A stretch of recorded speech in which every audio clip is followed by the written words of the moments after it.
Hi everyone, welcome back to new video. आज हम लोग दोबारा से कंटिन्यू करने वाले हैं कंप्यूटर नेटवर्क की रिवीजन सीरीज को। लास्ट लेक्चर हम लोगों ने क्या किया था, हमने फ्लो कंट्रोल स्टार्ट किया था। उसमें जो पहला मेथड था स्टॉप एंड वेट ईआरक्यू, उसको कंप्लीट कर लिया था।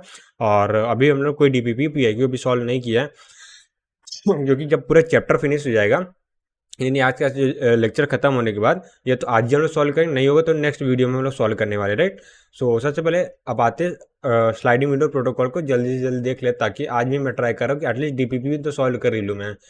Transmitter sorry sliding window protocol, और इससे पहले जो स्टॉप एंड वेट ARQ पढ़ा था, स्टॉप एंड वेट ARQ की बात करें, उसमें क्या था, जो स्लाइडिंग विंडो साइज थी वो क्या थी, 1 थी। मतलब स्लाइडिंग विंडो जैसे कोई चीज़ नहीं होती थी वहाँ पे, कोई कॉन्सेप्ट होता ही नहीं। तो वहाँ पे क्या होता है, जो रिसीवर था उसकी रिसीविंग विंडो साइज भी 1 होती थी, और जो ट्रांसमीटर था उसकी भी ट्रांसमिटिंग विंडो साइज 1 होती थी, राइट। ये चीज़ हम लोगों ने पढ़ा था। और इसके बाद हम लोगों ने ये भी देखा था, क्या कह सकते हैं, जो फ्लो कंट्रोल होता है उसमें क्या बोल सकते हैं, एक मिनट, जो टोटल नंबर ऑफ सीक्वेंस, हाँ सीक्वेंस की बात करता है, वर्ड ही भूल गया।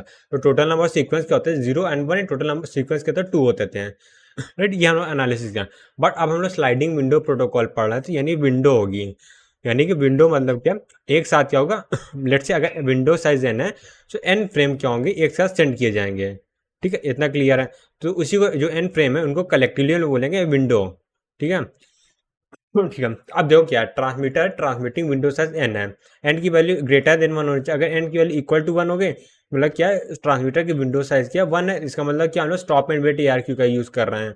तो स्टॉप एंड वेट ARQ को स्लाइड में अलग बनाने के लिए n की वैल्यू एटलीस्ट ग्रेटर देन 1 होनी चाहिए, ठीक है। बेसिक कंडीशन है। वैसे तो क्वेश्चन में इस कंडीशन का भी कोई खास यूज नहीं आने वाला, क्योंकि मैंने अभी तक देखा नहीं किसी भी क्वेश्चन में। और अगर ट्रांसमीटर की ट्रांसमिटिंग एंड फ्रेम, हाँ तो ये देखो, ये चीज़ है। आप देखो इसमें क्या, विंडो से अगर एन है तो ट्रांसमीटर क्या करे, एन फ्रेम को सेंड करेगा, उसके बाद एक्नॉलेजमेंट का वेट करेगा।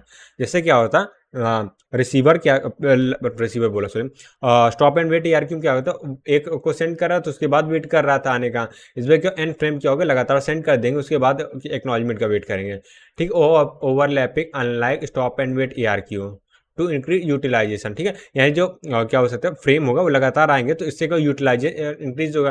क्योंकि ना एफिशिएंसी क्या होती है, वो देखो, विंडो साइज पहले देखो एफिशिएंसी नॉर्मली क्या होती थी, पैकेट ट्रांसमिशन रेट, यानी कि जो TX होता था डिवाइडेड बाय साइकिल टाइम होता था।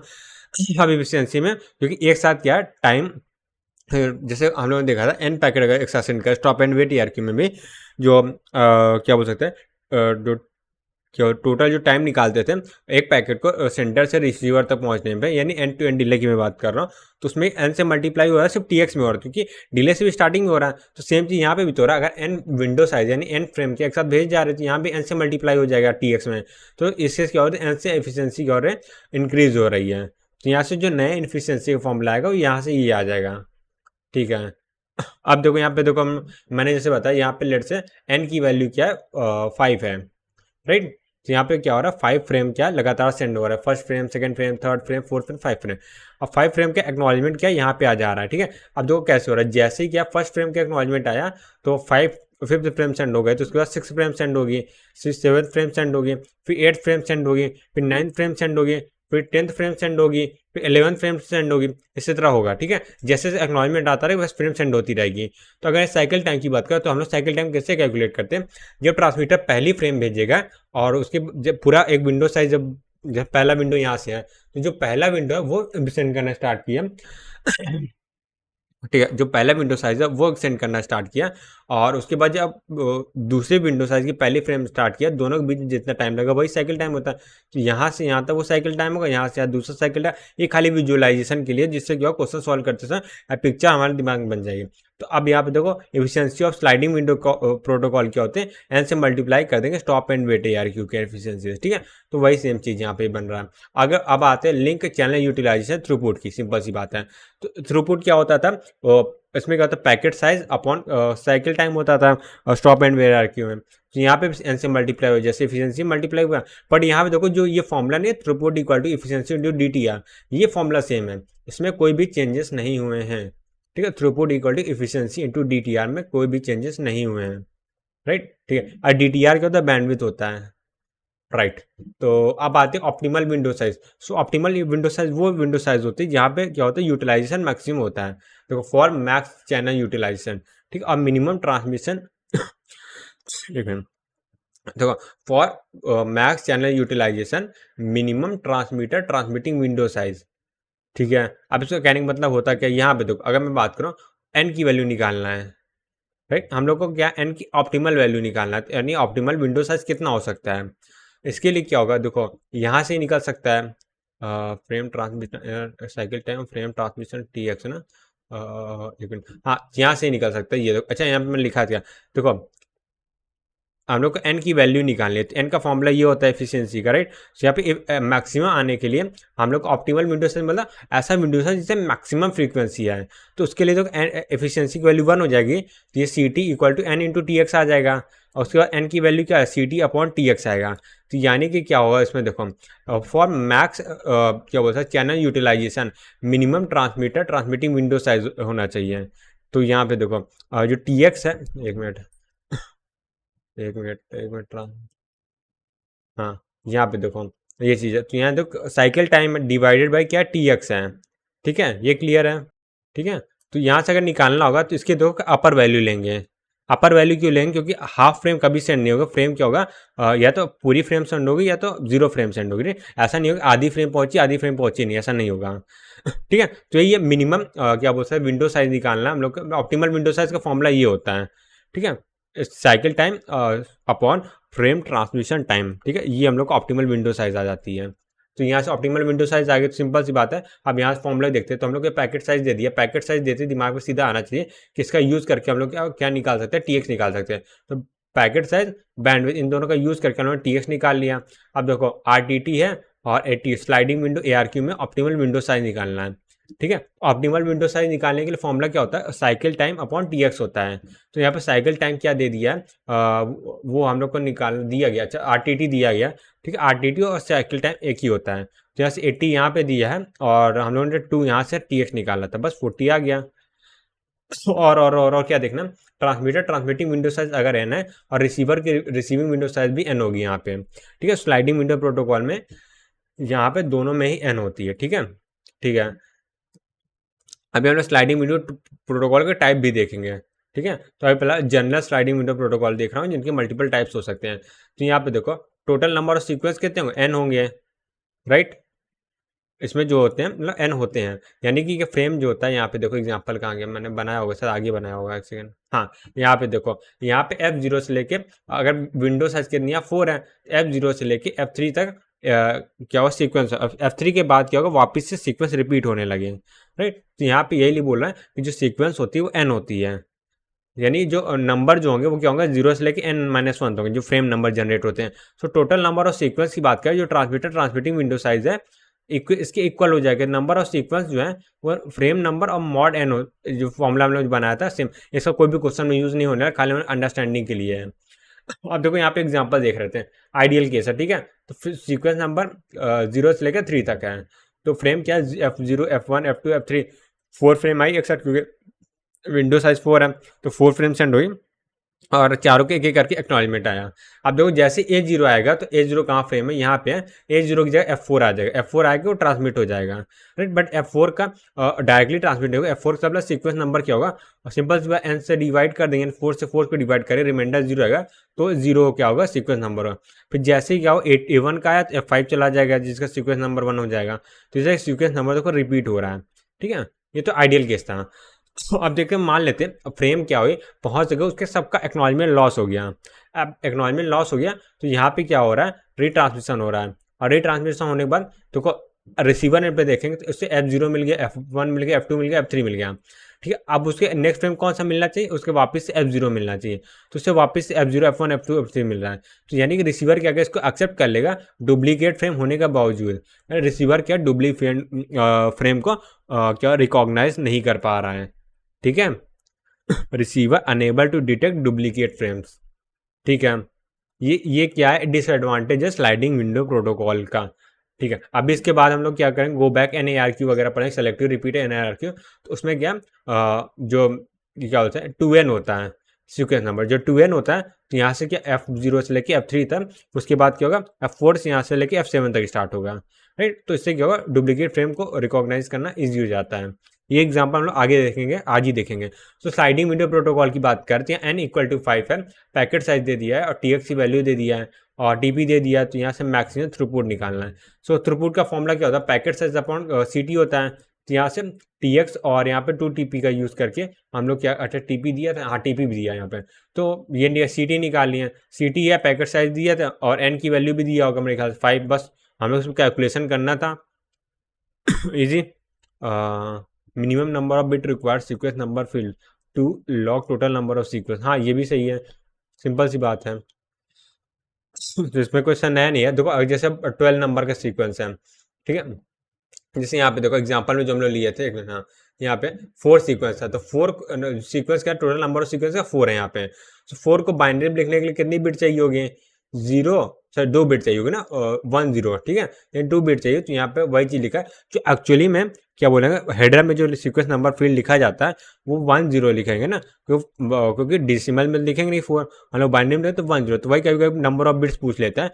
सो हम लोग कुछ नहीं करना, जो हम लोगों ने यहाँ पे एन का फॉर्मूला, एन नहीं टोटल नंबर, हाँ जो लोग टोटल नंबर ऑफ सीक्वेंस का फॉर्मूला लगाया एन है, एन ही क्योंकि सीक्वेंस एन ही होता है इस केस में, तो एन को क्या करेंगे हम लोग बाइनरी में लिख लेंगे, तो वही हम लोग का जितने डिजिट रिक्वायर होगी वही हम लोग का आंसर होगा, ठीक है। एन को 2 की पावर के टर्म में लिखेंगे तो आंसर आ जाएगी। जैसे यहाँ पे देखो डिस्टेंस क्या L किलोमीटर दिया और साइज जो है साइज ऑफ फ्रेम क्या K है और minimum number of bit required sequence number field for maximum utilization. So maximum utilization इसका मतलब क्या, एफिशिएंसी की वैल्यू 1 होगी, राइट। और यह बोल सकते हैं कि इसलिए हम लोग क्या है ऑप्टिमल विंडो साइज यूज कर रहे हैं।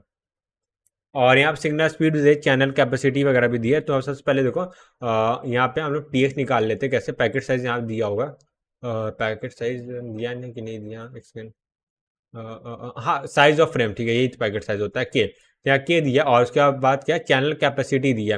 तो channel capacity nothing but bandwidth, मैंने बोला ना कभी कभी बैंडविड्थ को दूसरे दूसरे वर्ड से क्या अलग करते हैं, बट यूनिट देखो, बिट पर सेकेंड हो गया, MBPS हो गया, ये जो पर सेकेंड बिट पर सेकेंड MBPS ये सब GBPS जो भी दे सकता है, तो उससे देख के यूनिट देख के हम लोग पहचान सकते हैं क्या दिया है। तो यहाँ से क्या बैंडविड्थ मिल गया, तो बैंडविड्थ मिल गया तो TX निकाला है, TP साइड डायरेक्ट दिया, सिग्नल स्पीड दे दिया, डिस्टेंस दे दिया, तो इन दोनों से क्या TP मिल जाएगा। अब देखो यहाँ पे क्या निकालना है, TP निकालना है, तो TP equal distance into speed होगा, एक second, TP equal distance upon speed होता है। अच्छा यहाँ पे तो उल्टी दिया यूनिट, सेक पर किलोमीटर दिया, किलोमीटर पर सेकंड देता है तो मल्टीप्लाई उसे डिवाइड करते हैं, नहीं तो मल्टीप्लाई करें, तो मल्टीप्लाई कर दे आंसर आ गया इससे। और इससे क्या CT निकाल लिया, ठीक है। आप CT निकालिए, देखो ऑप्टिमल विंडो साइज है क्योंकि एफिशिएंसी की मैक्सिमम यूटिलाइजेशन मतलब एफिशिएंसी की वैल्यू 1 है, एफिशिएंसी की वैल्यू 1 है, तो यानी जो हम लोग विंडो साइज हो ऑप्टिमल विंडो साइज हो, तो उसका फॉर्मूला होता है CT अपॉन TX होता है। तो यहाँ CT की वैल्यू रखें, TX की वैल्यू रखें और ये क्या है N की इक्वल आएगा, यही तो हम लोग का आंसर है, ठीक है। अब इसको क्या log 2 में रख देंगे, वही हम लोग का आंसर आ जाएगा। देखो log बेस 2 में रख दिया, आंसर आ गया, ठीक है, ईजी है।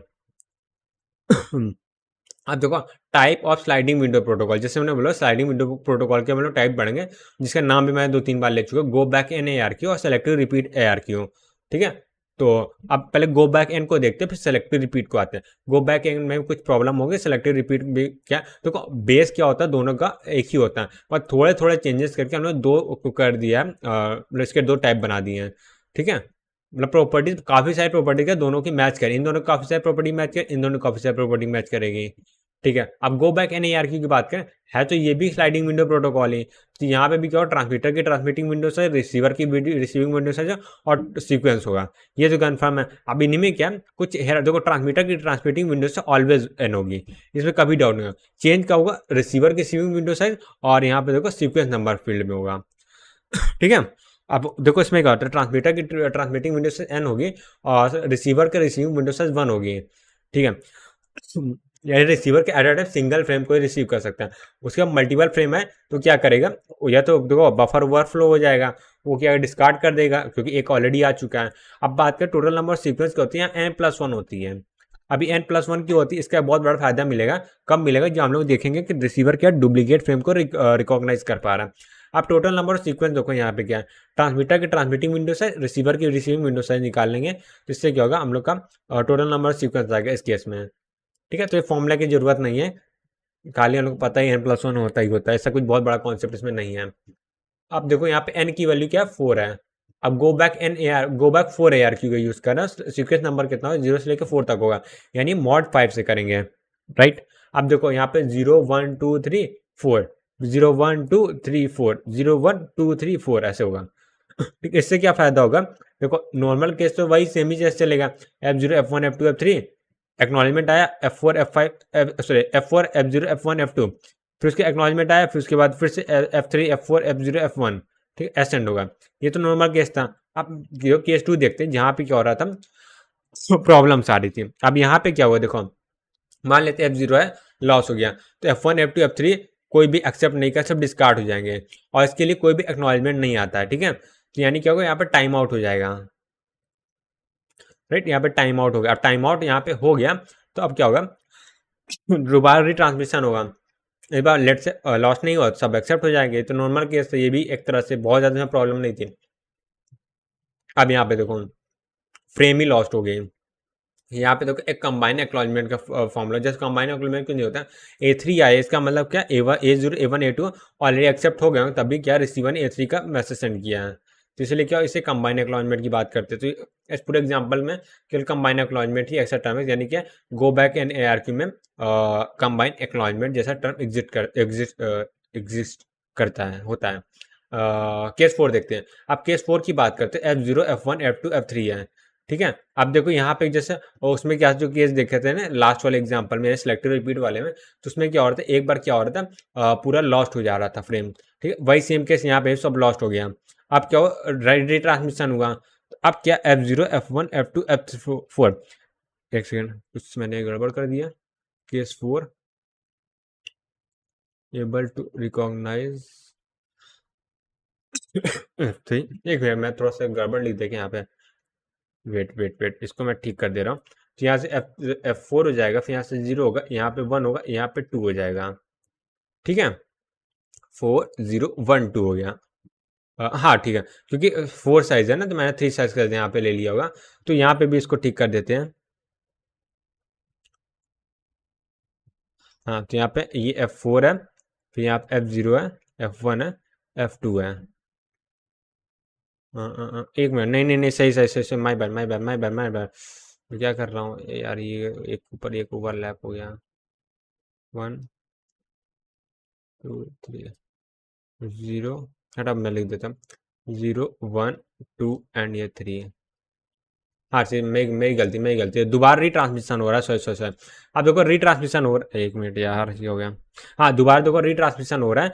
तो अब देखो एक सेकेंड, यहाँ पे भी थोड़ा सा ठीक करना पड़ेगा, क्या F0 है, यहाँ F1 है, F2 है, F3 है। अब वापस आप देखो, आप कोई दिक्कत नहीं है। तो देखो क्या है, यहाँ पे उसने F0 F1 F2 F3 को यूज कर लिया, तो रिसीवर को पता है वो भी गो बैक एंड ARQ को फॉलो कर रहा है, तो यानी अब विंडो साइज 4 है, इसको ये भी पता है, तो यानी विंडो साइज क्या 4 है, तो यानी कि हम लोग का 0 से लेकर 4 इंडेक्स तक क्या है वो आना चाहिए फ्रेम। तो 0 वाला आ गया, 1 वाला आ गया, 2 वाला आ गया, 3 वाला आ गया, अब अगला आएगा कौन सा 4 वाला। बट क्या रिसीवर ने देखा कि वापस से 0 वाला आ गया, तो ये क्या सबको डिस्कार्ड कर देगा जब तक कि 4 वाला नहीं आएगा, ठीक है।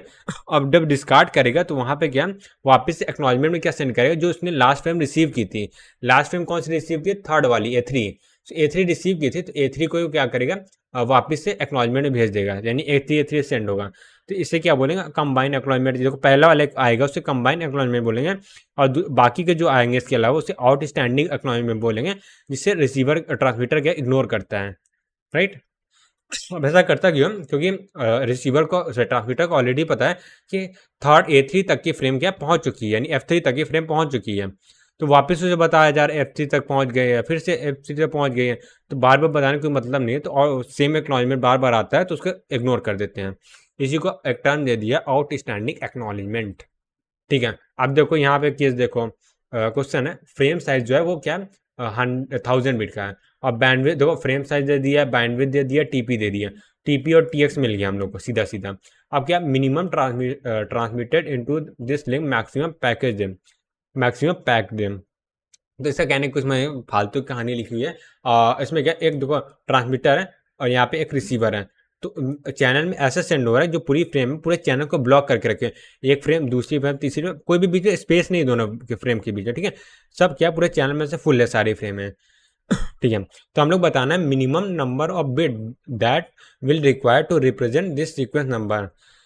तो सिंपल सी बात है, यहाँ पे log N base two N की बात करें, यानी एन को कितने बिट पर लिखा जा सकता है, तो यही पे है। ठीक है, अब देखते हैं इसमें करना क्या है। अब देखो यहाँ पे क्या हो, मैंने टी एक्स निकाल लिया, टी एक्स कैसे फ्रेम साइज और बैंडविड्थ डिवाइड करके निकाल लिया। अब हम लोग को जहाँ पता है यहाँ से लेके यहाँ तक या टीपी की वैल्यू क्या हम लोग को दे दिया 25। एक सेकंड, हाँ 25 दिया है ना, कहाँ पे दिया, हाँ टीपी की वैल्यू 25 दे दिया, 25 मिली सेकेंड में, यहाँ से यहाँ टीपी दे दिया। तो अब देखो minimum number of frame required to maximum maximum packed in frame number की बात करते, यानी ऑप्टिमल विंडो साइज की बात कर सीधे से। अगर ये डायग्राम ना भी बना तब भी कोई दिक्कत नहीं है, खाली समझने के लिए मैंने डायग्राम बनाया। तो यहाँ पे ऑप्टिमल विंडो साइज की फॉर्मूला क्या होता है, टीपी बाई टी एक्स होता है, राइट। एक मिनट सर मैं कुछ गलत बोल दिया, मैं गलत जो उसमें गड़बड़ कर दिया। तो यहाँ पे ऑप्टिमल विंडो साइज का कॉन्सेप्ट नहीं लगा, यहाँ पे दूसरा कॉन्सेप्ट लगा, sorry. Minimum number of frame required to maximally pack, यानी कि डायग्राम वैसे बनाने की जरूरत पड़ेगी इस केस में, क्योंकि विदाउट डायग्राम ना तो कन्फ्यूजिंग बहुत ज़्यादा हो जाएगा, तो उसमें पड़ेगी। हाँ मैं बैठ मैं जो उसमें ना अभी देख रहा तो उसी को बोल दिया। तो खैर ये देखो यहाँ पे क्या, ये स्टार्टिंग है, यहाँ से लेके एंड तक पहुँचने में फ्रेम को टाइम कितना रहा है, टीपी लग रहा है, और इस चैनल में जितनी फ्रेम्स आ रही है उसको क्या टीएक्स लग रहा है। तो इन दोनों का रेशियो इक्वल होना चाहिए, राइट। अगर इक्वल होगा तभी क्या होगा, पूरे चैनल में पूरी फ्रेम पैक होगी। ये क्लियर होगा तभी क्या होगा, समझ में आएगा, ठीक है। अब देखो इसके लिए मैक्स देखो, अब क्या होगा, जो ये ऐसे समझो, ये पूरी डिस्टेंस कितनी है, अगर मैं इसको डिस्टेंस के यूनिट मान लेते हैं, ये डिस्टेंस कितनी है, ये हमारा 10 है, और ये डिस्टेंस कितनी है, 20 है। सो आप 10 में 20 साइज के कितने बॉक्सेस रख सकते हैं कि कोई भी स्पेस ना है, तो यानी 10/20 कर देंगे, तो यहाँ से क्या 5 आ जाएगा, राइट। पर मेन की एक केस ले लेते हैं कि यहाँ पे जो है 11 है, 10 की जगह 11, सॉरी 11 बोल रहा हूँ यहाँ पे, 10 है, तो मैंने क्या 10 100 मानती है, 100 है सॉरी, हाँ ये 100 अब सही है, 20 आ रहा है ना, हाँ। तो यहाँ पे 11 आप 11 कर सकते हैं, सो 11 है। आप कितने आएंगे, तो आप देखो 100 डिवाइडेड बाई 11, इसको डिवाइड करेंगे तो ये 9 पॉइंट समथिंग आएगा। मैं इधर कर देता हूँ, इधर देखो 9 पॉइंट समथिंग आएगा, जो भी है मैं कैलकुलेट नहीं कर रहा इतना ज़्यादा। ठीक है, ये 9 पॉइंट समथिंग है, 91 ही आएगा, 9.1 आएगा ना, 0.1 करेंगे तो 9.99 ऐसा समथिंग आएगा, तो यानी कि 9.99 पार्ट करेंगे। सो 9.99 पार्ट नहीं करेंगे, क्योंकि हम लोग फ्रेम के टर्म बात कर, फ्रेम जो कि या 0 होगी 1 होगी। सो अगर मैं इसको या तो 9 लिखूंगा या 10 लिखूंगा, बट अगर मैं 9 लिख दूंगा तो कहीं ना कहीं कुछ स्पेस फ्री हो जाएगी, राइट। तो इसको मैं 10 लिखूँ, यानी मैक्सिमम वैल्यू लें, यानी कि अपर वैल्यू लूंगा, तो हम लोग या सीलिंग वैल्यू लेंगे, ठीक है। तो इसीलिए क्या, ये जो फॉर्मूला मैंने खुद बिल्ड किया, यानी कि मैंने नहीं बिल्ड किया, हमने मैंने समझा एनालिसिस करके इस चीज़ को लिखा है जो क्वेश्चन में कहने वाला है। तो यानी यहाँ से क्या हो गया, हम लोग को पता चल गया नंबर ऑफ फ्रेम्स कितनी है, एन है, ठीक। यहाँ से लेके यहाँ तक जो फ्रेम है वो 25 फ्रेम्स होंगी, ठीक है।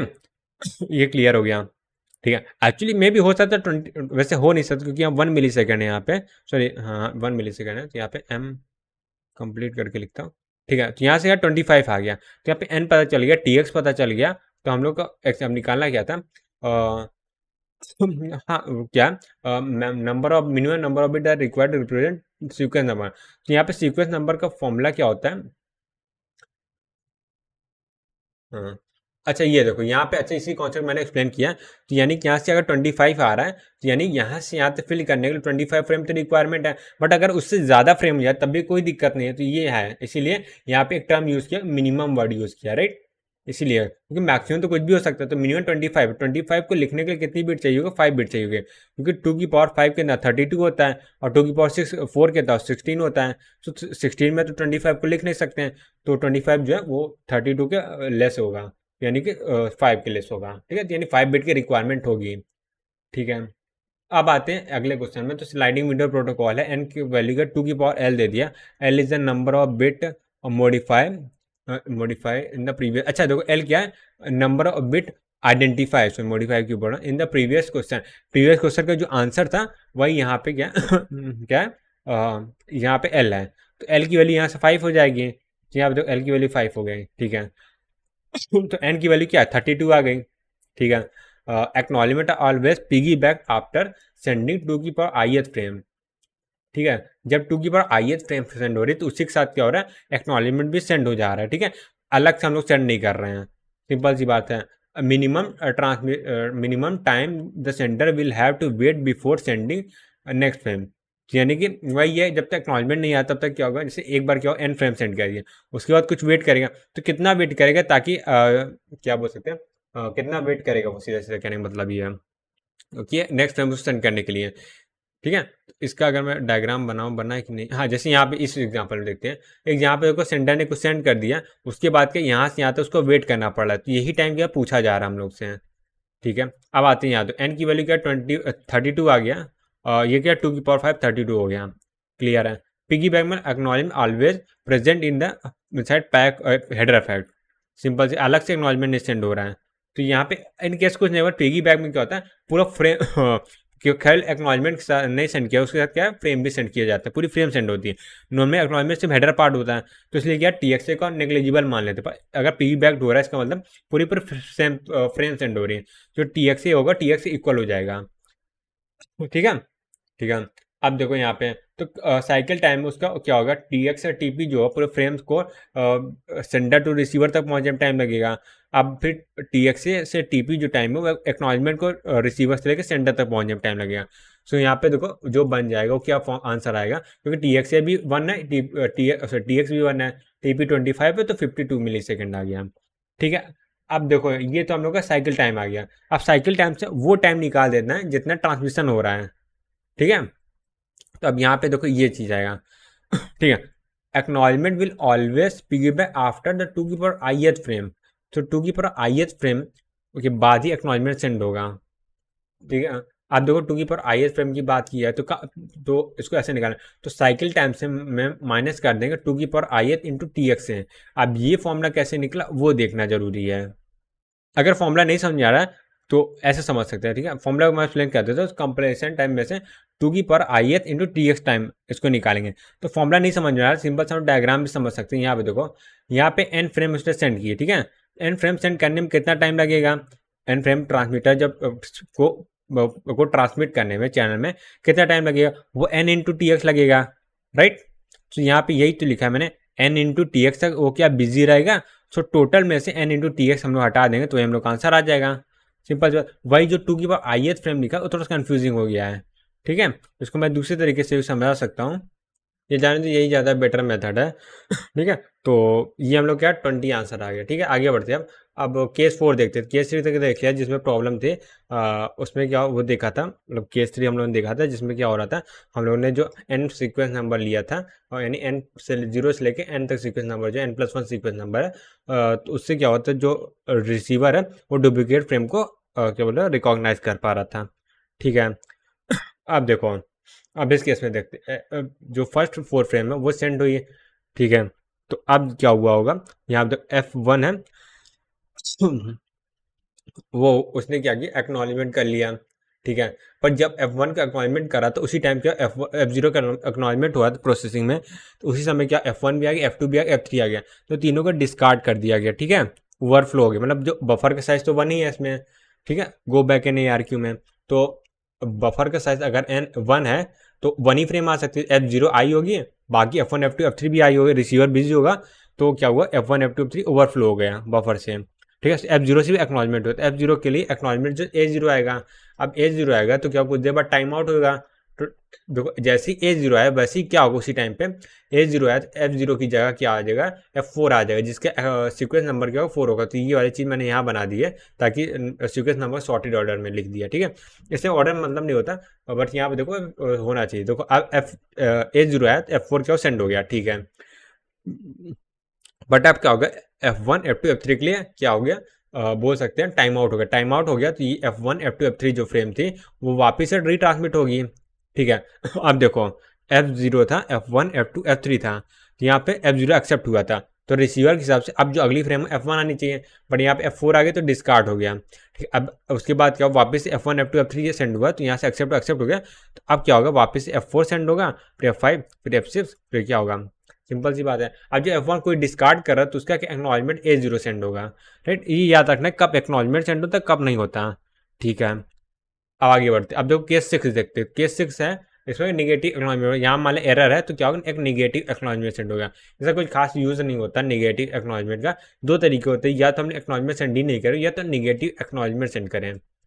ठीक है, अब देखो कुछ थ्योरीज हैं वो जल्दी जल्दी देख लेते हैं, फिर आगे बढ़ते हैं। ट्रांसमीटर की ट्रांसमिटिंग विंडो साइज एन होगी without any acknowledgement. Transmitter transmit करेगा एन फ्रेम को, फिर n+1 होती है।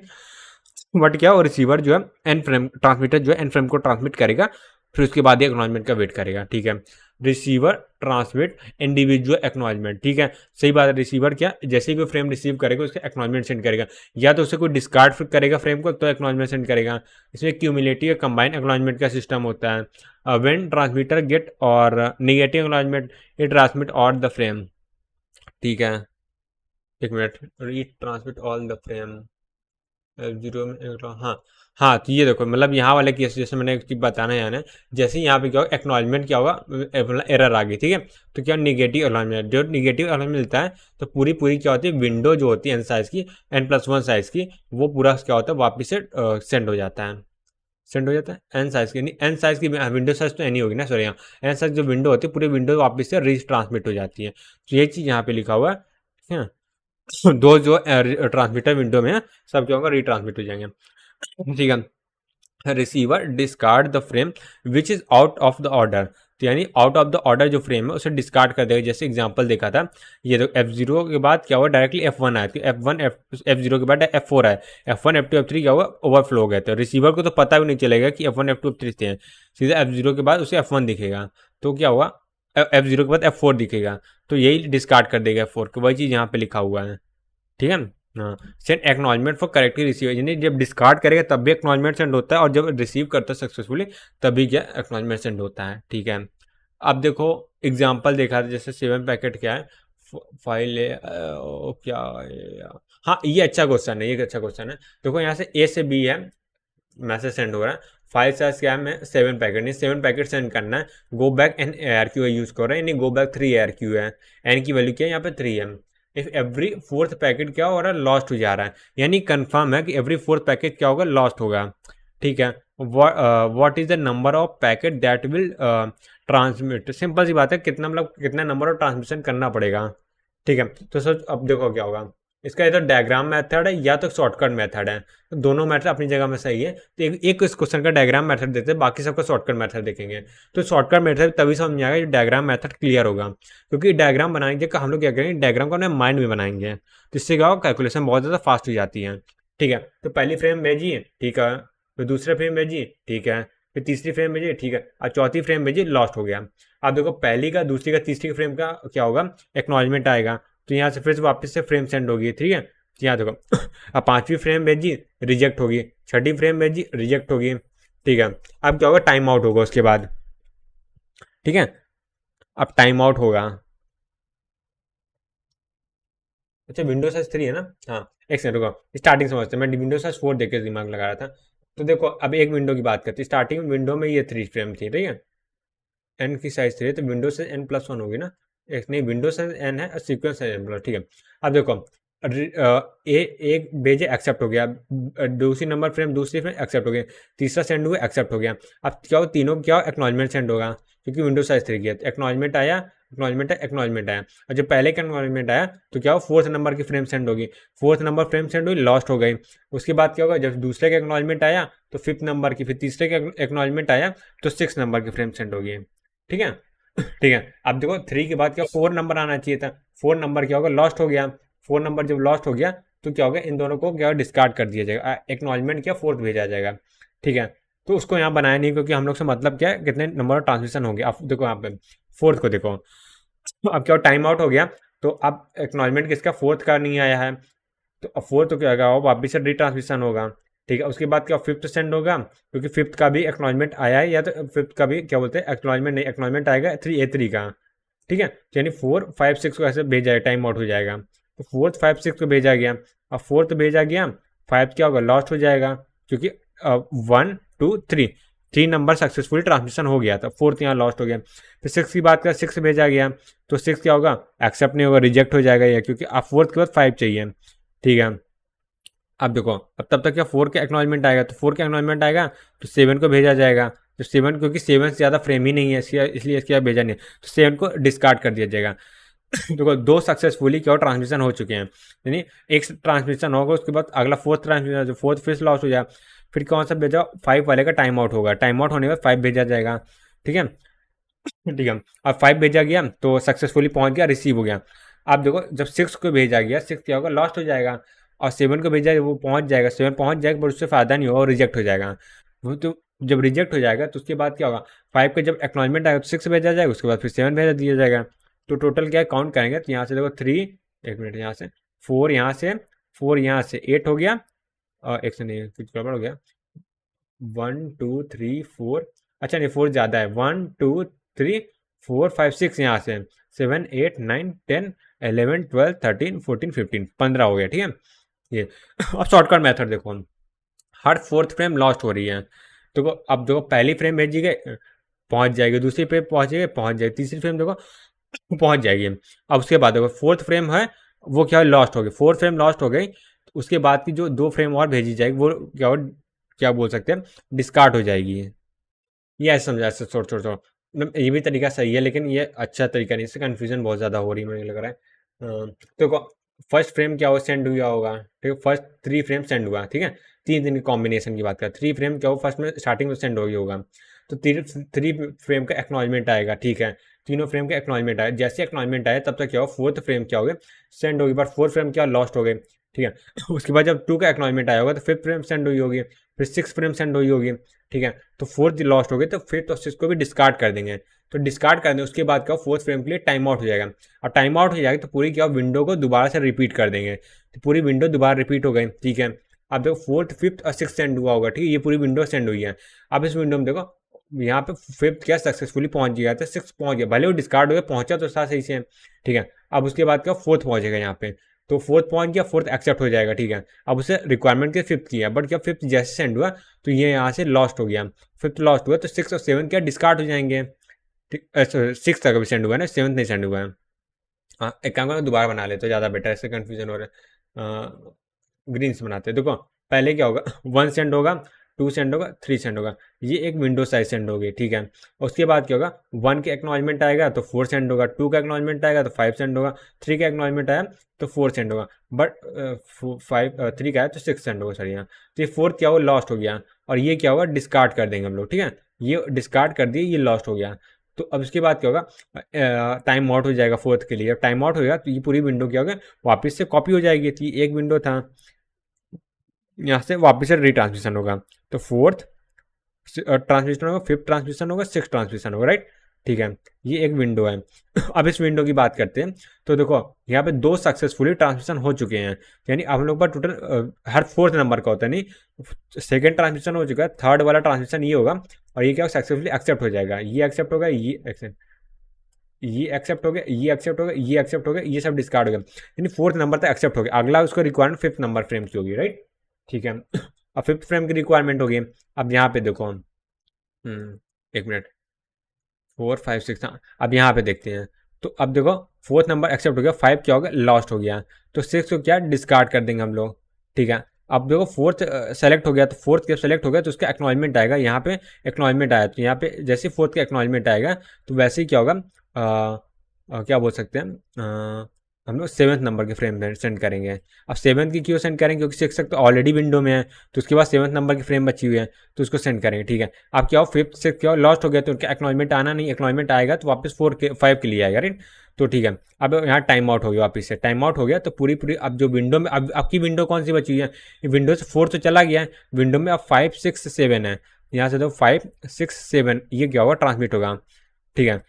अब 5 6 7 ट्रांसमिट होगा, तो अब देखो यहाँ से 1 2 3 सक्सेसफुली ट्रांसमिशन हो चुका है, एक नहीं सॉरी, ये तो लॉस्ट हो गया ना, सॉरी, हाँ ये तो लॉस्ट हो गया, 2 सक्सेसफुली ट्रांसमिशन हो चुका है, थर्ड नंबर 5 को भेजा जाएगा, 5 एक्सेप्ट हो जाएगा, ठीक है। उसके बाद अभी विंडो में क्या होगा, 6 और 7, इसके बाद 8 तो नहीं है क्योंकि फ्रेम क्या टोटल 7 ही है, ठीक है। अब यहाँ से देखो 1 2 2 3 सक्सेसफुल ट्रांसमिशन, तो ये क्या होगा, लॉस्ट हो जाएगा, तो ये भी क्या होगा, डिस्कार्ड हो जाएगा, ठीक है। अब वापस हम लोग विंडो में ये सी बचा हुआ है, ठीक है, 6 और 7, तो 6 और 7 को दोबारा भेजा जाएगा, तो ये भी एक्सेप्ट हो जाएगा, तो टोटल देखो यहाँ से 1 2 3 4 5 6 यहाँ पे है, 4 7 8 9 10 11 12 13 14 15, यहाँ से टोटल 50 नंबर ऑफ ट्रांसमिशन हुए हैं। ठीक है, ये एक तरीका होता है निकालने का।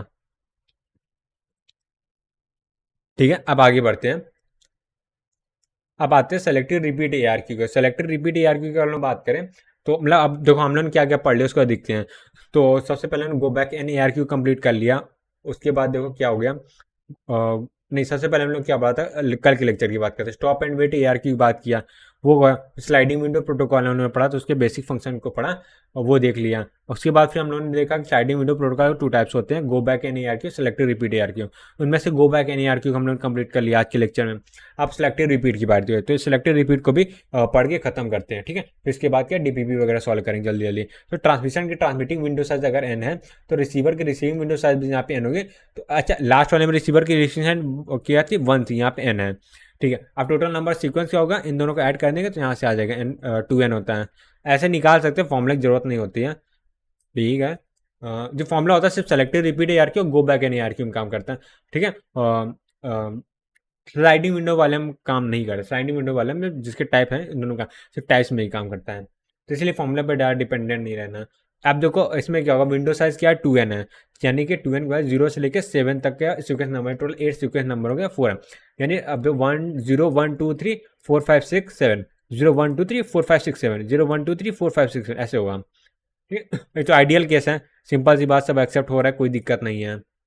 अब देखो यहाँ पे प्रॉब्लम वाली केस देखते हैं। यहाँ पे देखो पहली फ्रेम क्या लॉस्ट हो गई, पहली फ्रेम लॉस्ट हो गई। अच्छा, यहाँ पे देखो क्या एक बढ़िया तरीका होता है, यहाँ विंडो साइज का बहुत तगड़ा यूज होता है। लास्ट वाले में क्या हो रहा था, पहली फ्रेम लॉस्ट हो गई तो उसके बाद को एक्सेप्ट नहीं, डायरेक्टली रिजेक्ट हो जा रहा था, क्योंकि वहाँ पे एक ही फ्रेम थी। रिजेक्ट नहीं करेगा तो अगर दूसरी फ्रेम आएगी तो वो क्या होगा, एक्सेप्ट नहीं होगी, तो इसलिए वहाँ रिजेक्ट करना पड़ा। बट यहाँ पे विंडो साइज क्या है, n है। यहाँ पे देखो विंडो साइज n है रिसीवर की, यानी n फ्रेम जो ट्रांसमिटर के पास जो विंडो है, रिसीवर के पास वही विंडो है, यानी n फ्रेम को स्टोर कर सकता है। ठीक है, तो अब देखो F0 के लिए क्या कर जगह बना देगा, उसके बाद F1 F2 F3 आई है उसे रिसीव कर लेगा। ठीक है, बट एक्नॉलेजमेंट क्या भेजेगा, A1 A2 A3 का भेजेगा। इसका कहने का मतलब है वो अपना इंडिविजुअल एक्नॉलेजमेंट भेज देगा कि A1 A2 A3 है। तो यहाँ पे एक सब्जेक्ट क्यूमुलेटिव एक्नॉलेजमेंट नहीं होता है, गो बैक एन ARQ में होता था, इसमें नहीं होता है। ठीक है, अगर क्यूमुलेटिव एक्नॉलेजमेंट होता तो यहाँ जैसे A3 है, इसका मतलब क्या है, A0 से लेकर A3 तक सारे एक्सेप्ट हो गए हैं, बट ऐसा नहीं, यहाँ पे क्यूमुलेटिव एक्नॉलेजमेंट का सिस्टम नहीं होता।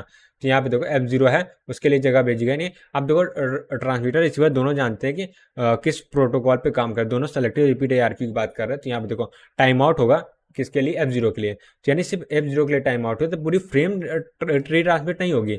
लास्ट वाले में क्या हो रहा है, कभी टाइम आउट हो रहा है, पूरी विंडो ट्रांसमिट, कोई भी निगेटिव एक्नॉलेजमेंट आ रहा है, पूरी विंडो ट्रांसमिट। इसमें क्या हो रहा है, जिस फ्रेम में प्रॉब्लम है सिर्फ उसी में ट्रांसमिट हो रही है। यानी तो F0 को सिर्फ ट्रांसमिट कर रहा है, तो F0 यहाँ पे आएगा तो पूरी अब क्या सारी विंडो आ गई है, तो उसको एक्सेप्ट कर लेंगे।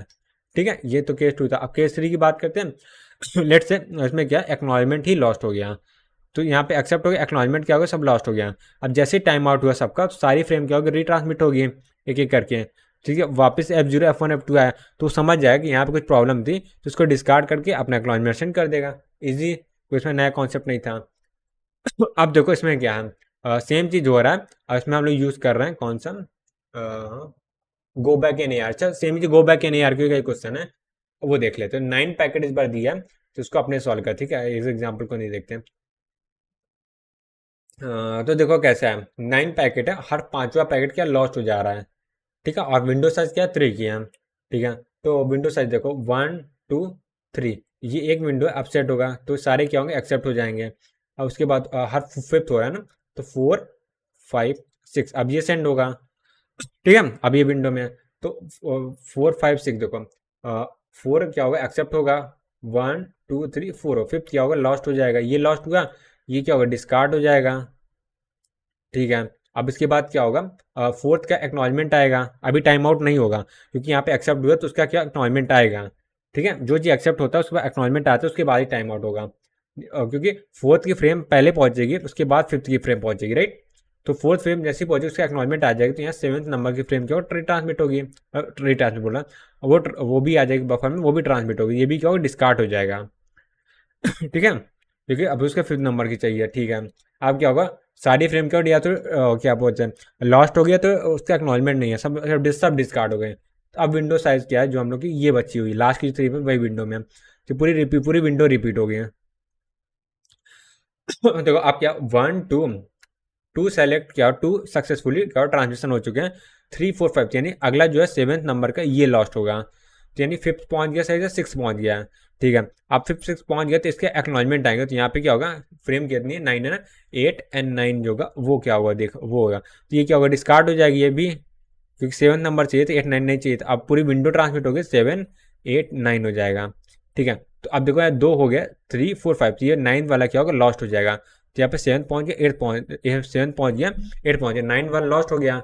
अब इसका एक्नॉलेजमेंट आएगा, तो आगे कोई फ्रेम सेंड नहीं करनी है, तो 9 वाले के एक्नॉलेजमेंट का वेट करेंगे। जब 9 वाले एक्नॉलेजमेंट नहीं आएगा तब क्या होगा, और 9 वाले को रीट्रांसमिट करेंगे तो सक्सेसफुल पहुंच जाएगा। तो नंबर ऑफ ट्रांसमिशन कितने हैं काउंट कर लेंगे तो हम लोग का आंसर आ जाए, दो सेम ही चीज़ है तो 16 आएगा काउंट करेंगे तो। ठीक है, ये चीज़ हो गया। तो अब बस आगे बढ़ते हैं, इसको इरेज कर देता हूँ। हाँ, एक मिनट, हाँ। अब बात करते हैं एक क्वेश्चन की। इसमें भी क्या, ये भी go back N A R Q का एक क्वेश्चन है, और उसको देख लेते हैं इस क्वेश्चन में क्या कह रहा है, उसको कैसे सॉल्व करना है। इस क्वेश्चन में क्या है, डिस्टेंस हम लोग को दे दी गई है, डिस्टेंस कितनी है, 8000 किलोमीटर है। और प्रोपगेशन स्पीड दे दी है 4 × 10⁻⁶ मिली पर सेकेंड। ये प्रोपगेशन स्पीड से और डिस्टेंस से हम लोग क्या टीपी निकालेंगे। बैंडविड्थ है और पैकेट साइज से टीएक्स निकाले हैं, तो टीएक्स और टीपी निकाली हैं। और हम लोग सब लिखा है go back N A R Q निकाला, फुल कैपेसिटी।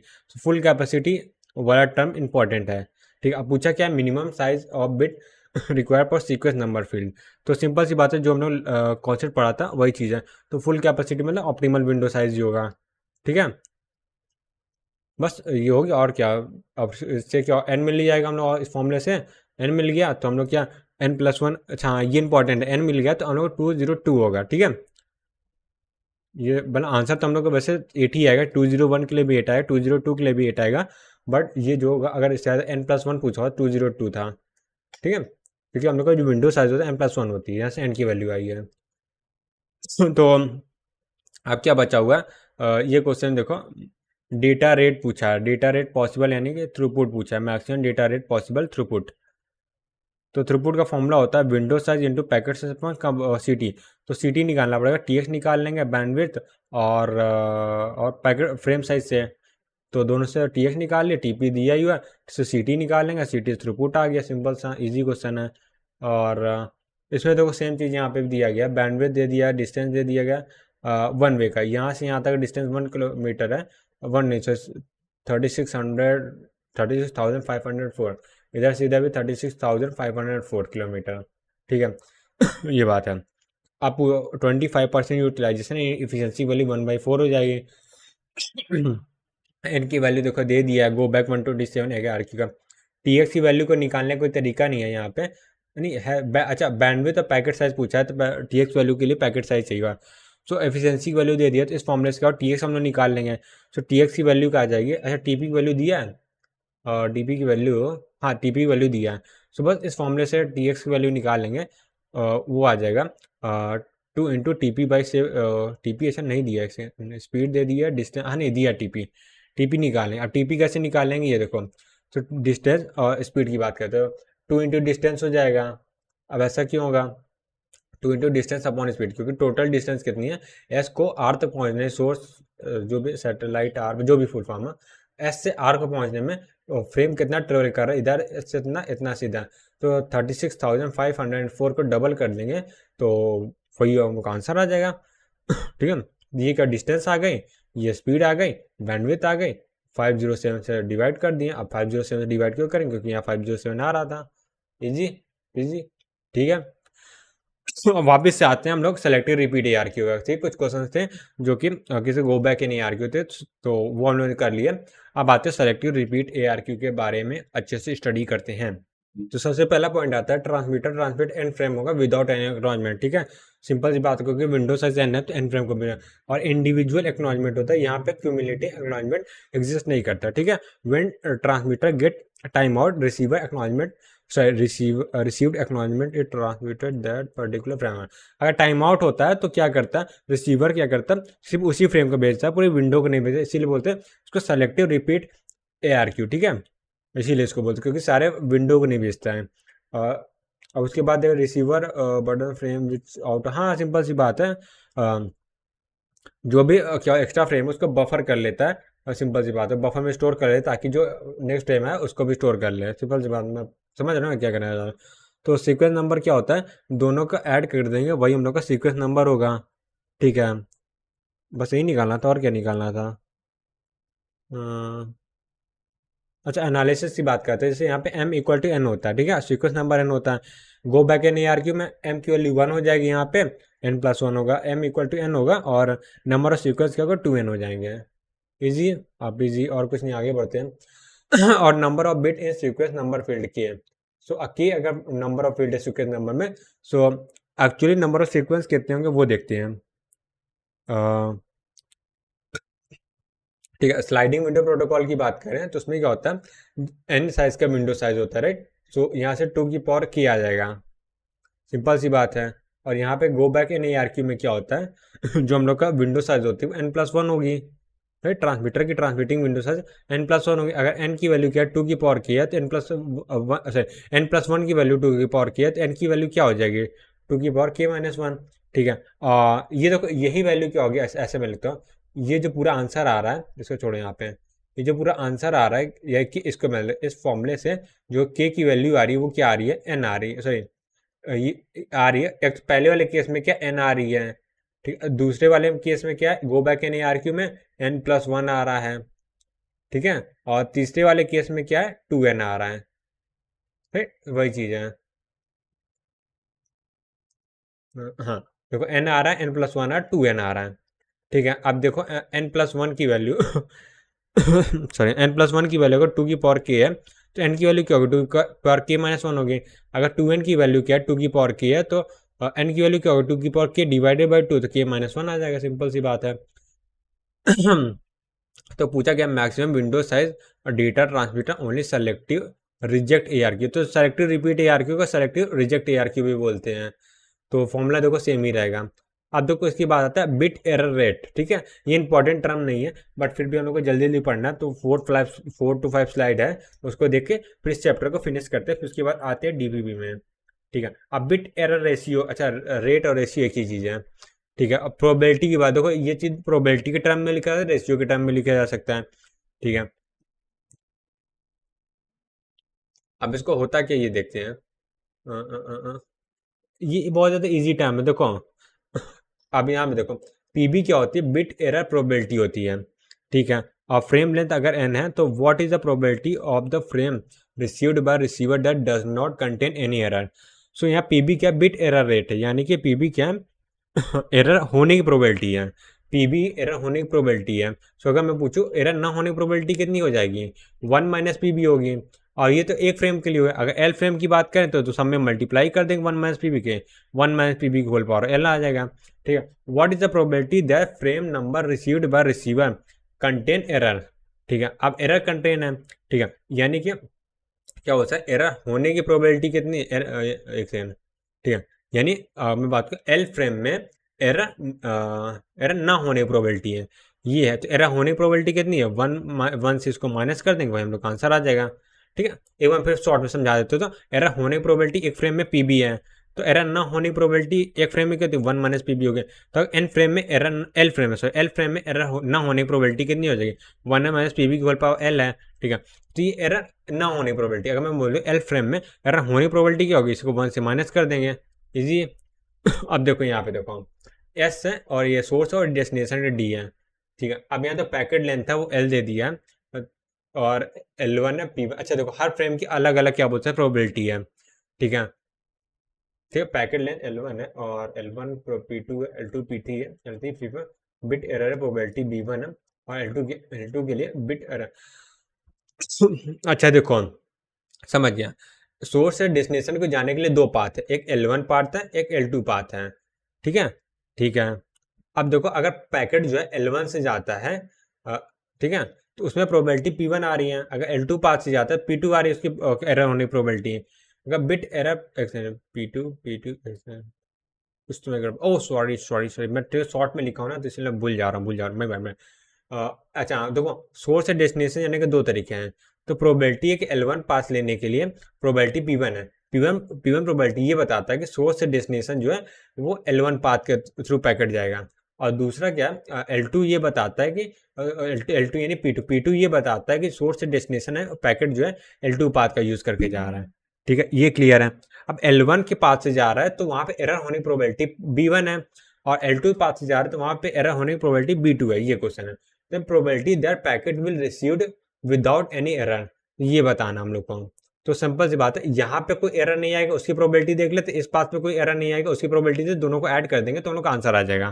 ठीक है, क्योंकि दोनों के बीच और का केस है, या तो ये पाथ सेलेक्ट हो या तो ये पाथ सेलेक्ट होगा। तो L1 की बात करते हैं। पहले L1 को सेलेक्ट करने की प्रोबेबिलिटी क्या है, P1 है। अब P1 में P1 से अगर P1 प्रोबेबिलिटी है, ये पाथ हमने सेलेक्ट कर लिया P1 प्रोबेबिलिटी के साथ। अब एरर ना होने की प्रोबेबिलिटी कितनी है, 1 माइनस बी। सो 1 माइनस बी की होल पावर एल हो, क्योंकि एक बिट के लिए है तो हम लोग के एल के लिए पूछना है ना, तो यहाँ से एल से पावर कर दें। सेम चीज़ है L2 के लिए निकालेंगे तो दोनों को ऐड कर दिए, हम लोग का आंसर आ जाएगा। अब इसी चीज़ को बहुत सारे फॉर्मुले से भी डिनोट किया जा सकता है जो हम लोग आगे देखेंगे अभी, जिसकी हम लोग को जरूरत नहीं है सच।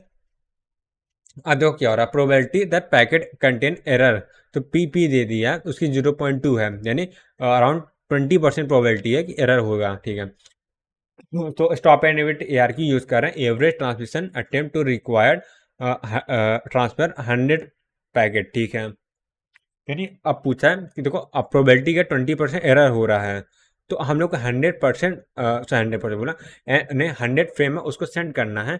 और क्या कर सकते हैं, कितने ट्रांसमिशन लगेंगे, क्योंकि हर बार जैसे 100 पैकेट सेंड कर रहा है तो उसमें 80% पैकेट का सही पहुंच रहे हैं, 20% में एरर है, तो 20% को वापस से क्या हो रहा है, सेंड करना पड़ रहा है।